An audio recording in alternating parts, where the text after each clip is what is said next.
Hello student, मेरा ये video कक्षा 10 के स्टूडेंट के लिए है जिन लोग के लिए इस साल बोर्ड का एग्जामिनेशन है। आशा करता हूँ मेरा वीडियो उनके बोर्ड के एग्जामिनेशन में बहुत सारा हेल्पफुल होगा, बहुत हेल्प करेगा उनके लिए।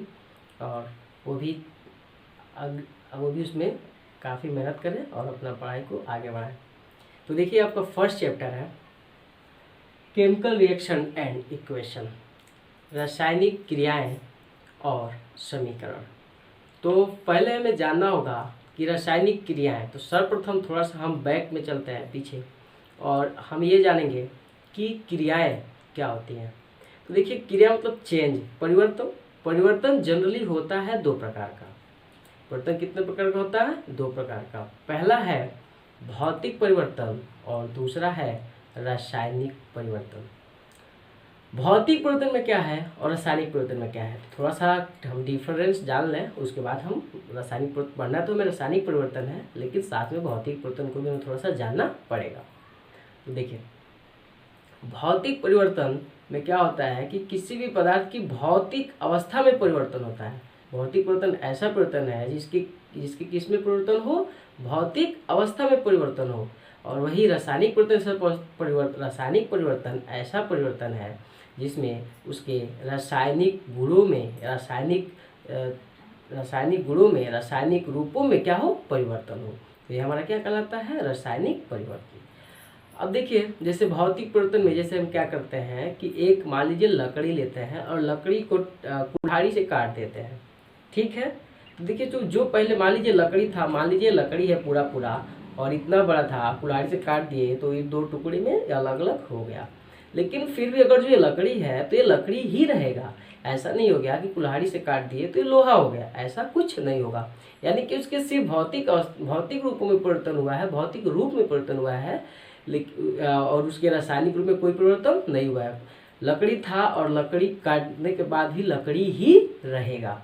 उस लकड़ी से हम भले से फर्नीचर बना ले, कुछ भी बना ले, लेकिन जो भी परिवर्तन है सब किस रूप में माना जाएगा? भौतिक परिवर्तन के ही रूप में माना जाएगा। जैसे कि आप क्या करते हैं कि एक गिलास पानी ले लें और उसमें आप लोग शरबत बनाते हैं, तो चीनी आप ले लें जो कि अब सॉलिड में रहेगा, सॉलिड स्टेट में रहेगा। उसमें उसको घोलते हैं, तो घोलने के पश्चात क्या होता है कि आफ्टर सम टाइम, कुछ समय पश्चात हम देखते हैं कि जो हमारा चीनी था वो क्या हो चुका है? घुल चुका है, यानी कि अब हमको दिखाई नहीं दे रहा है। तो इसका कोई ये जरूरी नहीं है कि उसमें वो रिएक्शन मतलब वो रासायनिक क्रिया किया हो। देखिए, रासायनिक क्रिया के दौरान वो चीज़ वापस हमें मतलब उसके रासायनिक गुणों में अंतर आ जाता है। यानी कि चीनी घोले थे और वो चीनी न होकर कुछ और हो जाता। अगर जो ऐसा होता, चीनी न होकर कुछ और हो जाता, वो बदल जाता, तो उसको हम रासायनिक परिवर्तन कह सकते थे। लेकिन नहीं, उस पानी को फिर हम बॉयल कर दें अगर जो, तो पानी क्या होगा? बॉयल करते करते पानी भाप बन के उड़ जाएगा और आपका चीनी जो है नीचे सरफेस पे, जो ग्लास था या फिर जो भी बीकर था उसके सरफेस पे बना रहेगा, बचा रहेगा। तो इससे हम ये देखते हैं। हाँ, लेकिन चीनी आपका उस रूप में नहीं होगा, थोड़ा सा उसके फिजिकल स्टेट में मतलब फिजिकल भौतिक रूप में थोड़ा सा परिवर्तन आ जाएगा, वो पाउडर टाइप का हो जाएगा, लेकिन रहेगा आपका चीनी ही। ऐसा नहीं कि वो चीनी क्या हो जाए? नमक हो जाए, या फिर चीनी किस कोई और चीज़ हो जाए, या फिर चीनी किस में कन्वर्ट हो जाए? ग्लूकोज में कन्वर्ट हो जाए, ऐसा कुछ नहीं होगा, ठीक है। तो मतलब भौतिक परिवर्तन में हम ये देखते हैं कि सिर्फ उसके भौतिक रूप में परिवर्तन होता है, तो उसको क्या कहते हैं? भौतिक परिवर्तन। और उसके बाद से ऐसा परिवर्तन जिसमें उसको क्या होता है? रासायनिक रूप में परिवर्तन आता है, रासायनिक गुण भिन्न हो जाता है, उसको हम क्या कहते हैं? रासायनिक परिवर्तन कहते हैं। जैसे कि अगर जो आप लोगों ने एक सिंपल सा पढ़ा होगा, आप लोग देखते हैं ये जो पौधे हैं क्या करते हैं? सूर्य की प्रकाश की उपस्थिति में जो क्लोरोफिल होता है उसके थ्रू ये क्या करते हैं कि वायुमंडल से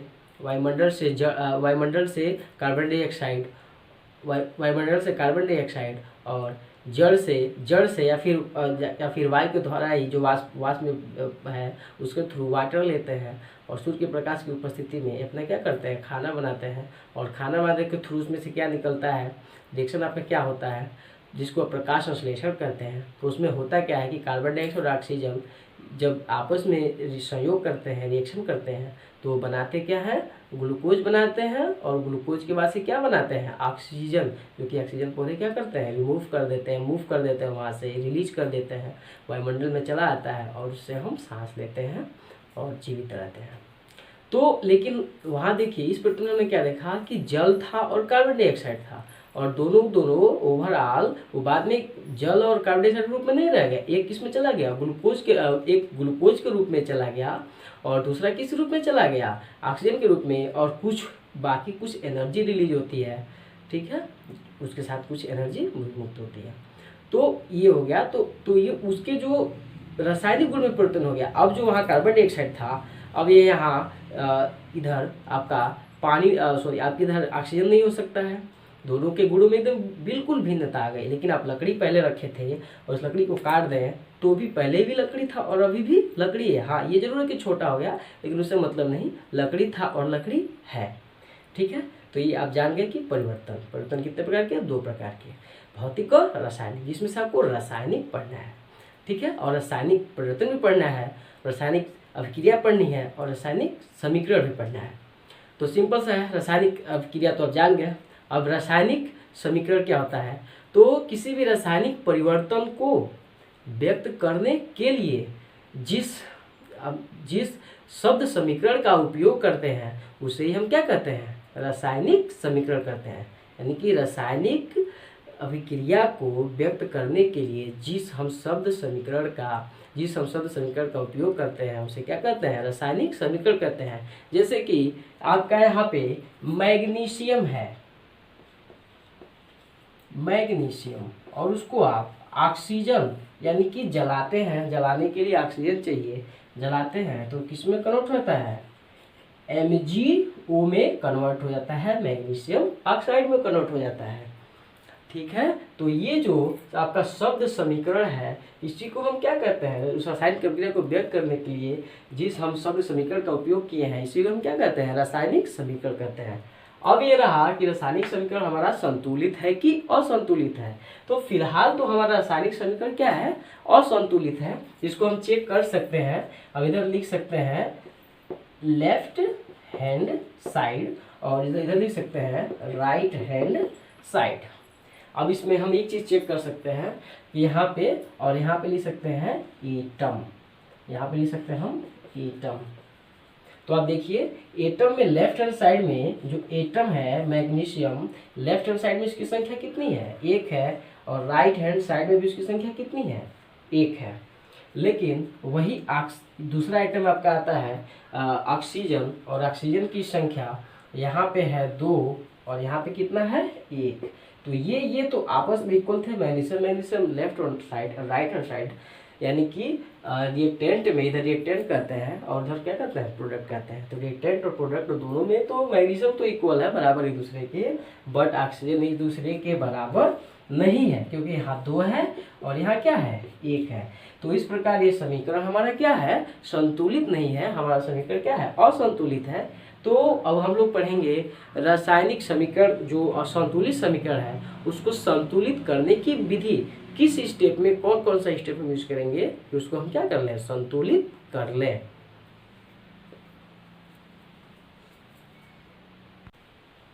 हाँ, तो हम लोग को एक देखना था कि हम लोग बताया था कि समीकरण, रासायनिक समीकरण 2 प्रकार के होते हैं जनरली, एक तो संतुलित, एक होता है असंतुलित। जिसमें बताया था कि शब्द समीकरण, जैसे कि ये है शब्द समीकरण, जैसे कि लेड ऑक्साइड है और कार्बन है, क्या मिल के देता है, लेड प्लस कार्बन डाइऑक्साइड, ये रिएक्शन होता है। तो आप देख रहे हो, तो ये आपका है शब्द समीकरण, ठीक है ना। तो इसका जो लेड ऑक्साइड है इसको हम सिंबल में लिख देते हैं, तो इसका लेड ऑक्साइड क्या होता है, PbO, और कार्बन का होता है C, एरो की जगह पे एरो रहेगा, उसके बाद से क्या हो जाएगा, लेड Pb, और कार्बन डाइऑक्साइड CO2। ये हमारा इस रूप में आ गया। अब इस रूप से ही हम इसको आप देखेंगे कि समीकरण है हमारा वो अब यहाँ आ गया। अब देखेंगे इसी को कि ये संतुलित है कि असंतुलित है। संतुलित है तो ठीक है, नहीं है तो इसको संतुलित करना है और देखना है कि कौन सा स्टेप यूज होगा। तो सिंपल सी बात है कि हम देखेंगे, यहाँ देखेंगे कि एटम, यहाँ चेक करेंगे सीधे एटम, यहाँ किधर लेफ्ट हैंड साइड और यहाँ हो जाएगा राइट हैंड साइड। यहाँ हम चेक करते हैं कि एटम है, इसमें कौन कौन से एटम है, लेड है, Pb जिसको लेड कहते हैं, O ऑक्सीजन और C कार्बन कहते हैं। लेफ्ट हैंड साइड में अब देखते हैं कि लेड की संख्या कितनी है, 1 है, और राइट हैंड साइड में भी कितनी है, 1 है। और इधर कार्बन की ऑक्सीजन की संख्या आप आते हैं, ऑक्सीजन की संख्या इधर कितनी है, 1 है, और इधर कितनी है, O2 है, तो 2 है। ठीक है, कार्बन की संख्या इधर 1 है और इधर भी कितनी है, 1 है। तो क्या हम देखें कि दोनों संतुलित है, और जो लेफ्ट हैंड के जो भी एटम है राइट हैंड के एटम को क्या होंगे, बराबर होंगे। तो जो इक्वेशन है हमारा वो क्या होगा, संतुलित होगा, बैलेंस इक्वेशन होगा। लेकिन हम देख रहे हैं कि लेड 1 और ये 1 और ये 1 और ये 2 और ये 1 और ये 1 है, ये ऑक्सीजन की संख्या बैलेंस नहीं है। तो जब ऑक्सीजन की संख्या बैलेंस नहीं है, इसका मतलब क्या हुआ कि ये समीकरण संतुलित नहीं है, असंतुलित रासायनिक समीकरण है। तो इसको अब हमें संतुलित करना पड़ेगा। तो संतुलित करना पड़ेगा, तो संतुलित करने के लिए कौन कौन से स्टेप होंगे उनको हमको लेकर चलना पड़ेगा। तो देखेंगे कि चेंजिंग किस में है, तो इसमें है, इसकी संख्या 1 है, इसकी संख्या कितनी है, 2 है। तो हम करेंगे क्या, किसमें कहता हूँ, हाँ हम करेंगे क्या कि अगर 1 × 2 = 2, यानी कि ये भी 2 हो गया और ये भी 2 हो गया। तो अब देखेंगे कि ये किधर है मल्टीप्लाई, तो लेफ्ट में कि राइट में। तो हम चूंकि हमने किस में किया है, लेफ्ट में किया है। और एक चीज़ और ध्यान देंगे, इसको हम बॉक्स में पैक कर देंगे, क्योंकि जो भी मल्टीप्लिकेशन का सिंबल है जो भी है वो हम बॉक्स के आगे लिखेंगे, क्योंकि पीछे लिख देने से आप देख रहे हैं कि यहाँ पे जो केमिकल का नाम चेंज हो जाता है, यहाँ लिख देंगे तो कुछ और हो जाएगा और यहाँ लिखेंगे तो कुछ और होगा। ठीक है, तो जब हम चेंज करते हैं तो अब क्या हो जाएगा हमारा, इसके बाद से हमारा आ जाएगा स्टेप सेकेंड में जो हमारा रिएक्शन है वो किस रूप का हो जाएगा, तो हो जाएगा PbO + C gives Pb + CO2। ठीक है, तो चूंकि हमने ऑक्सीजन वाले में किया था और लेफ्ट साइड किया था, तो देखेंगे कि लेफ्ट साइड में ऑक्सीजन किसके साथ है, तो Pb के साथ है, तो इसके आगे क्या लिख देंगे, 2 हो गया। अब पुनः चेक करते हैं कि क्या लेफ्ट साइड और राइट हैंड साइड के एटम एक दूसरे के इक्वल है कि नहीं है। तो देखते हैं, क्या लिखेंगे, एटम लेफ्ट हैंड साइड और राइट हैंड साइड। देखिएगा यहाँ हमारा क्या है, लेड है, और यहाँ ऑक्सीजन है, और यहाँ हमारा कार्बन है। देखिए लेफ्ट में लेड 1 है, ऑक्सीजन कितना हो गया, यहाँ देख लीजिए आप खुद, लेड 1 है, क्योंकि इसका लेड की संख्या अब हो गई डिस्टर्ब। हाँ, तो अब सेकेंड स्टेप आता है, ये हम लिखने के पश्चात देखते हैं कि यहाँ पे लेड की संख्या कितनी हो गई हमारी, लेड की संख्या हो गई 2, क्योंकि अब देखो पहले तो 1 था, लेकिन 2 से मल्टीप्लिकेशन के पश्चात इसकी भी संख्या कितनी हो गई, 2 हो गई। तो इसकी संख्या 2 हो गई, और राइट हैंड साइड में कितनी हो गई, 1 हो गई, 1 है ही। ऑक्सीजन की संख्या इधर 2 है और इधर भी कितनी है, 2 है। कार्बन की संख्या इधर अकेले है और इधर भी कितना ही है, अकेले है। तो अब एक चीज़ और आता है कि देख रहे हैं इस स्टेप और इस स्टेप को ध्यान दीजिएगा, यहाँ Pb की संख्या 1 थी और यहाँ 1 थी, बराबर था, यहाँ 2 हो गया और यहाँ 1 हो गया। तो यानी कि ऑक्सीजन को बैलेंस करने के चक्कर में लेड की जो संख्या है वो डिस्टर्ब हो गई। तो फिर अब हम जो भी डिस्टर्ब हुआ है उसको भी हमको फिर अरेंज करना पड़ेगा। तो अरेंज करते हैं तो हम देखते हैं कि 1 × 2 1 × 2 = 2 हो जाएगा, इक्वल टू 2 हो जाएगा। और उसके बाद से इसको हम क्या करते हैं, जब इक्वल हो गया तो फिर नेक्स्ट रिएक्शन में, जैसे कि आप देखना चाहो तब तक इसका स्क्रीनशॉट ले लो आप। हाँ, स्क्रीनशॉट आप ले लिए। अब देखिए इसी में हम थोड़ा सा चेंजिंग कर देते हैं। अब इसको हम बना देते हैं आपका स्टेप नंबर 3। स्टेप 2 था, अब ऊपर स्टेप 3 कर दे रहे हैं अपने सुविधा के लिए। तो यहाँ पहले इसको हटाइए। हाँ, तो आप देखिए स्टेप 3 हो गया। तो हमने क्या किया था, स्टेप 3 में देखिए क्या है कि 2 के बाद से यहाँ 2 के मल्टीप्लिकेशन था, तो आगे 2 रहेगा, उसमें कोई दिक्कत नहीं। और 2 PbO + C ये चीज़ रहेगा। फिर हम देख रहे हैं Pb वाले में 2 से मल्टीप्लिकेशन किए हैं, तो ये मल्टीप्लिकेशन यहाँ पे हो जाएगा। ठीक है, बाकी चीज़ कुछ नहीं किए थे, बस उतना ही किए थे। अब देख रहे हैं कि संख्या क्या आपस में इक्वल है कि नहीं है, तो LHS RHS अब चेक करते हैं। तो लेड की संख्या 2 है, यहाँ पे कितनी है 2 है, ऑक्सीजन की संख्या 2 है, कार्बन की संख्या 1 है। यहाँ पे क्या है, लेड की संख्या 2 है, कार्बन की संख्या, पहले ऑक्सीजन है तो ऑक्सीजन की संख्या 2 है और कार्बन की संख्या 1 है। यानी कि हम देख रहे हैं इस केस में कि 2 2, ये भी 2 है, ये भी 2, और ये 1 और ये 1, यानी कि ये क्या हो गया, पूर्ण रूप से क्या हो गया, संतुलित हो गया। लेफ्ट हैंड साइड और राइट हैंड साइड के एटम एक दूसरे क्या हो गया, बराबर हो गए। तो इस केस में हमारा ये क्या हो गया, जो असंतुलित रासायनिक समीकरण था वो हमारे तीसरे स्टेप में जाकर क्या हो गया, संतुलित हो गया। अब इतना चीज हो गया। अब इसके बाद से हम नेक्स्ट स्टेप बनाते हैं, स्टेप नंबर 4। तब तक इसका स्क्रीनशॉट ले लीजिए। स्टेप नंबर 4, स्टेप नंबर 4 में हम करेंगे क्या कि सिर्फ पहले इसका बॉक्स हटाएंगे हम लोग। स्टेप नंबर 4 में हम इसका क्या करेंगे, बॉक्स हटा देंगे। और ये नंबर ऑफ एटम से नहीं मतलब है, यहाँ पे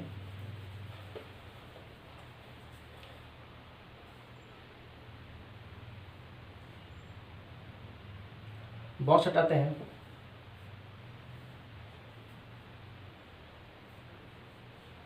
हमारा बॉक्स हट गया और इसके साथ कुछ फिजिकल स्टेट भी इसको बता देंगे। कुछ इसका फिजिकल स्टेट, जैसे कि कार्बन हमारा सॉलिड में है कि किस स्टेट में है, इधर किस स्टेट में है। इससे ये फायदा होता है कि जो हमारा रिएक्शन होता है उसका ओवरऑल जानकारी इसके थ्रू मिल जाती है। तो हम देख रहे हैं कि 2PbO है, 2PbO C carbon gives 2Pb हो गया और प्लस कार्बन डाइऑक्साइड हो गया। हाँ यहाँ देखेंगे कि इसका स्टेट थोड़ा सा बता देते हैं। तो स्टेट इसका हो जाएगा, कार्बन किस स्टेट में है, सॉलिड स्टेट में है। लेड हमारा, लेड ऑक्साइड किस स्टेट में है, ये भी हमारा सॉलिड स्टेट में है। और यहाँ पे लेड किस स्टेट में हो जाएगा, लेड यहाँ पे सॉलिड हो जाएगा और ये किस स्टेट में हो जाएगा, गैस। तो गैस को ऐसे भी लिख सकते हैं, और नहीं तो ऊपर एरो दिखा देते हैं जिससे पता चलता है कि वो गैस क्या हो गया, रिलीज हो गया। तो फाइनली हमारा ये समीकरण बन के चला आता है। और जो समीकरण हमारा रासायनिक समीकरण भी है, और इस समीकरण को देख करके हमको एक चीज़ और पता चलता है कि जो प्रत्येक जो भी मैटर्स हैं, यानी कि जो भी रिएक्टेंट है या फिर प्रोडक्ट है, उसका स्टेट किस, मतलब स्टेट क्या है, किस अवस्था में लिया गया है, द्रवावस्था में कि गैस अवस्था में, ठीक है, या फिर सॉलिड अवस्था में। तो यहाँ पे सॉलिड अवस्था में है, ये भी सॉलिड में है, लेड सॉलिड में ही रह जाएगा, लेकिन जो ये है कार्बन डाइऑक्साइड वो गैस अवस्था में चला जाएगा। और गैस को प्रदर्शित करने के लिए ऊपर एरो हम लोग दिखा देते हैं। तो ये हमारा फाइनली क्या हो गया, रासायनिक समीकरण क्या हो गया, हमारा संतुलन हो गया। ऐसे ही मैं कुछ और आपको क्वेश्चन दे रहा हूँ, इसको आप कंप्लीट करके डिस्क्रिप्शन बॉक्स में इसके बारे में बता दूंगा, फिर आप कमेंट बॉक्स में इसको बता देना, और जो भी क्वेश्चन होगा आप लोग पूछ लेना। इसकी टेक स्क्रीनशॉट।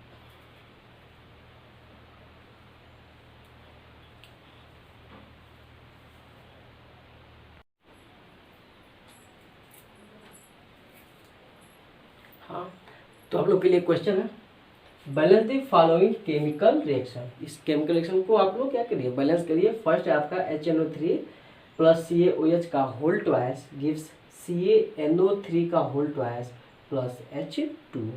सेकेंड है आपका NaOH plus H2SO4 gives Na2SO4 plus H2O। Third है NaCl plus AgNO3 gives AgCl plus NaNO3।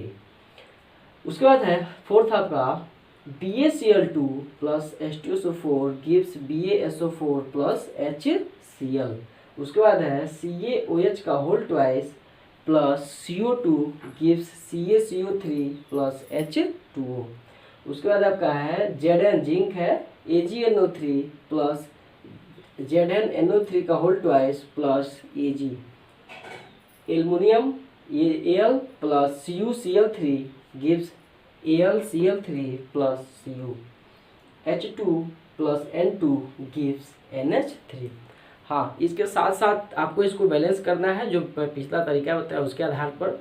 और हो सके जो फाइनल स्टेज में बताया था कि अगर जो आपको फिजिकल स्टेट पता है, जैसे सॉलिड है, लिक्विड है, गैस है, तो नीचे उसको देने का कोशिश कीजिएगा। न आएगा तो कमेंट बॉक्स में लिखिएगा, मैं आपको उसको बता दूंगा। और हाँ, एक चीज़ और की कोशिश करिएगा, जैसे HNO3 है तो इसको हम क्या कहते हैं, नाइट्रिक अम्ल कहते हैं, नाइट्रिक एसिड कहते हैं। तो इसके बारे में भी लिखने की कोशिश कीजिएगा कि इसका रासायनिक नाम क्या होगा। ठीक है, रासायनिक सूत्र तो है, रासायनिक नाम क्या होगा। ठीक है, कैल्शियम हाइड्रोक्साइड, कैल्शियम नाइट्रेट और वाटर है, जल। तो ऐसे ही हर का एक बैलेंस करने के पश्चात इन सब का केमिकल नेम लिखने का भी आप लोग कोशिश कीजिएगा। तो आपका ये लेक्चर आज का समाप्त होता है, फिर आपको नेक्स्ट लेक्चर दिया जाएगा। इसको आप कंप्लीट कर लीजिए और इसको आप स्क्रीनशॉट ले लीजिए।